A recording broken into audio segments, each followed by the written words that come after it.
जय माता रानी दोस्तों, आप सभी का बहुत बहुत स्वागत है आपके अपने चैनल राधा कृष्ण ऑफिशियल में। उम्मीद करती हूँ आप लोग बहुत अच्छे होंगे। तो ये बताने के लिए कमेंट बॉक्स में जय श्री विष्णु जरूर लिखिएगा। तो चलिए दोस्तों, आज हम इस वीडियो में गुरुवार व्रत की कथा सुनेंगे।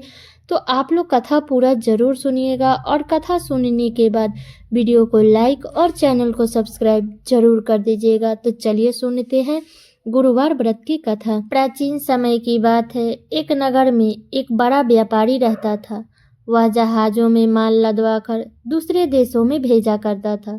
वह जिस प्रकार अधिक धन कमाता था उसी प्रकार जी खोल करके दान भी करता था, परंतु उसकी पत्नी अत्यंत कंजूस थी। वह किसी को भी एक दमड़ी भी नहीं देने देती थी। एक बार सेठ जब दूसरे देश में व्यापार करने चला गया, पीछे से बृहस्पति देव ने साधु वेश में उसकी पत्नी से भिक्षा मांगी। व्यापार की पत्नी बृहस्पति देव से बोली कि हे साधु महाराज, मैं इस दान और पुण्य से तंग आ गई हूँ। आप कोई ऐसा उपाय बताइए जिससे मेरा सारा धन नष्ट हो जाए और मैं आराम से रह सकूं। मैं यह धन लूटता हुआ नहीं देख सकती। तब बृहस्पति देव ने कहा कि हे देवी, तुम बड़ी ही विचित्र हो। संतान और धन से कोई दुखी नहीं होता है। अगर तुम्हें धन अधिक है तो इसे शुभ कार्यों में लगाओ। कुंवारी कन्याओं का विवाह कराओ, विद्यालय और बाग बगीचे का निर्माण कराओ। ऐसे पुण्य कार्य करने से तुम्हारे लोक और परलोक सार्थक हो सकता है। परंतु साधु की इस बातों से व्यापारी की पत्नी को खुशी नहीं हुई। उसने कहा, मुझे ऐसे धन की आवश्यकता नहीं है जिसे मैं दान दूं। तब बृहस्पति देव बोले, यदि तुम्हारी ऐसी इच्छा है तो तुम एक उपाय करना। 7 बृहस्पतिवार को घर को गोबर से लिपना, अपने केशों को पीली मिट्टी से धोना, केशों को धोते समय स्नान करना, व्यापारी से हजामत बनवाने को कहना, भोजन में मांस मदिरा खाना, कपड़े अपने घर में धोना। ऐसा करने से तुम्हारा सारा धन नष्ट हो जाएगा। इतना कहकर बृहस्पति देव अंतर्धान हो गए। व्यापारी की पत्नी ने बृहस्पति देव के कहे अनुसार 7 बृहस्पतिवार वैसे ही करने का निश्चय किया। केवल 3 बृहस्पतिवार ही बीते थे कि उसे समस्त धन संपत्ति नष्ट हो गई और वह परलोक सिधार गई। जब व्यापारी वापस आया तो उसने देखा कि उसका सब कुछ नष्ट हो चुका था। तब उस व्यापारी ने अपनी पुत्री को सतावना दी और दूसरे नगर में जाकर बस गया। वहां वह जंगल से लकड़ी काट कर लाता और शहर में बेचता। इस तरह वह अपना जीवन व्यतीत करने लगा। एक दिन उसकी पुत्री ने दही खाने की इच्छा प्रकट की, लेकिन व्यापारी के पास दही खरीदने का पैसा नहीं था। वह अपनी पुत्री को आश्वासन देकर जंगल में लकड़ी काटने चला गया। वहां एक वृक्ष के नीचे बैठे अपनी पूर्व दशा पर विचार कर रोने लगा। उस दिन बृहस्पतिवार था। तभी वहां बृहस्पति देव साधु के रूप में सेठ के पास आए और बोले कि हे मनुष्य, तू इस जंगल में किस चिंता में बैठा है? तब व्यापारी बोला, हे महाराज, आप सब कुछ जानते हैं। इतना कहकर व्यापारी अपनी कहानी सुनाकर रो पड़ा। तब बृहस्पति देव बोले कि देखो बेटा, तुम्हारी पत्नी ने बृहस्पति देव का अपमान किया था, इसी कारण तुम्हारा यह हाल हुआ है। लेकिन अब तुम किसी प्रकार की चिंता मत करो। तुम गुरुवार के दिन बृहस्पति देव का पाठ करो। 2 पैसे के चने और गुड़ को लेकर जल के लोटे में शक्कर डालकर वह अमृत और प्रसाद अपने परिवार के सदस्यों और कथा सुनने वालों में बांट दो। स्वयं भी प्रसाद और चना अमृत लो। भगवान तुम्हारे अवश्य कल्याण करेंगे। साधु की बात सुनकर व्यापारी बोला कि महाराज, मुझे तो इतना भी नहीं बचता है कि मैं अपनी पुत्री को दही लाकर दे सकूं। इस पर साधु जी बोले कि तुम लकड़ी शहर में बेचने जाना।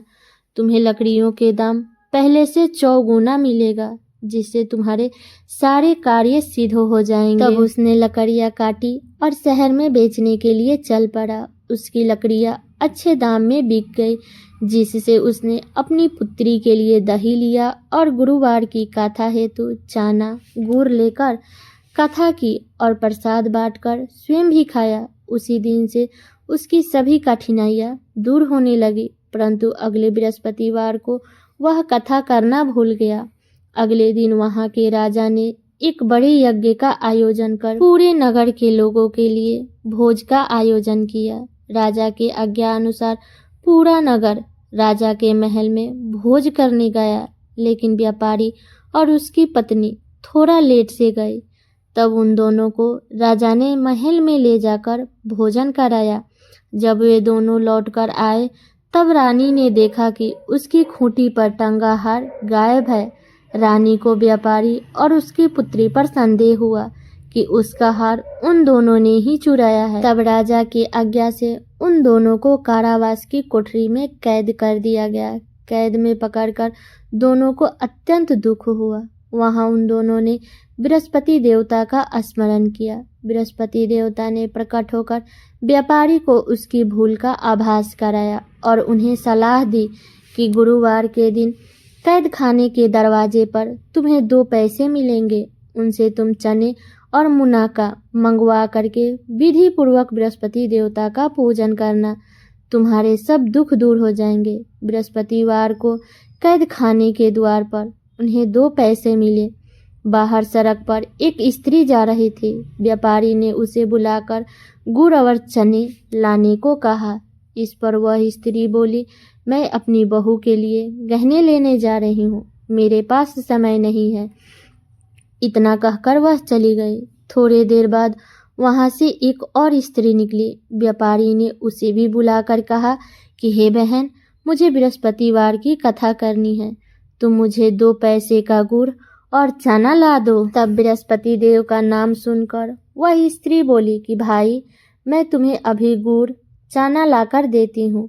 मेरा इकलौता पुत्र मर गया है, मैं उसके लिए कफन लेने जा रही थी, लेकिन मैं पहले तुम्हारे काम करूँगी, उसके बाद अपने पुत्र के लिए कफन लाऊंगी। वह स्त्री बाजार से व्यापारी के लिए गुड़ चना ले आई और स्वयं भी बृहस्पति देव की कथा सुनी। कथा के समाप्त होने पर वह स्त्री कफन लेकर अपने घर गई। घर पर लोगों ने उनके पुत्र की लाश को राम नाम सत्य है कहते हुए शमशान ले जाने की तैयारी कर रहे थे। स्त्री बोली, मुझे अपने लड़के का मुख देख लेने दो। अपने पुत्र का मुख देखकर उस स्त्री ने उसके मुंह में प्रसाद और चनामृत डाल दी। प्रसाद और चनामृत के प्रभाव से वह पुनः जीवित हो गया। पहली स्त्री जिसने बृहस्पति देव का निरादर किया था, वह जब अपने पुत्र के विवाह हेतु पुत्र वधू के लिए गहने लेकर लौटी और जैसे ही उसका पुत्र घोड़ी पर बैठकर निकला, वैसे ही घोड़ी ने ऐसी छलांग मारी कि वह घोड़ी से गिरकर मर गया। यह देखकर स्त्री रो रो कर बृहस्पति देव से क्षमा याचना करने लगी। उस स्त्री की याचना से बृहस्पति देव साधु के वेश में वहां पहुंचकर कहने लगे कि हे देवी, तुम्हें अधिक विलाप करने की आवश्यकता नहीं है। यह बृहस्पति देव का अनादर करने के कारण हुआ है। तुम वापस जाकर मेरे भक्त से क्षमा मांगकर कथा सुनो, तभी तुम्हारी मनोकामना पूर्ण होगी। जेल में जाकर उस स्त्री ने व्यापारी से माफी मांगी और कथा सुनी। कथा के उपरांत वह प्रसाद और चनामृत लेकर अपने घर वापस गई तो घर जाकर उसने चनामृत अपने मृत पुत्र के मुख में डाला। चनामृत के प्रभाव से उसका पुत्र भी जीवित हो उठा। उसी रात बृहस्पति देव ने राजा के सपने में आए और बोले कि हे राजन, तूने जिस व्यापारी और उसकी पुत्री को जेल में कैद कर रखा है, वह बिल्कुल निर्दोष है। तुम्हारी रानी का हार वहीं खूंटी पर टांगा है। दिन निकला तो राजा रानी ने हार खूंटी पर लटका हुआ देखा। राजा ने उस व्यापारी और उसकी पुत्री को रिहा कर दिया और उन्होंने आधा राज्य देकर उसकी पुत्री का विवाह उच्च कुल में करवाकर दहेज में हीरे जवाहरात दिए। तो ये है भगवान बृहस्पति देव की कथा। तो ये कथा मेरी यहीं तक का था। कैसा लगा ये कथा आप लोग कमेंट करके ज़रूर बताइएगा। चैनल पे नए आए हैं तो सब्सक्राइब कर दीजिएगा, बेल आइकन को प्रेस कर दीजिएगा ताकि मेरे वीडियो का नए नोटिफिकेशन आप सभी के पास में सबसे पहले पहुंचे। और वीडियो को लाइक कर दीजिएगा और वीडियो को शेयर कर दीजिएगा ताकि हर कोई आज गुरुवार के दिन इस कथा को सुन सके। तो चलिए दोस्तों, मिलती हूँ अगले वीडियो में किसी नए वीडियो के साथ में। तब तक के लिए नमस्कार।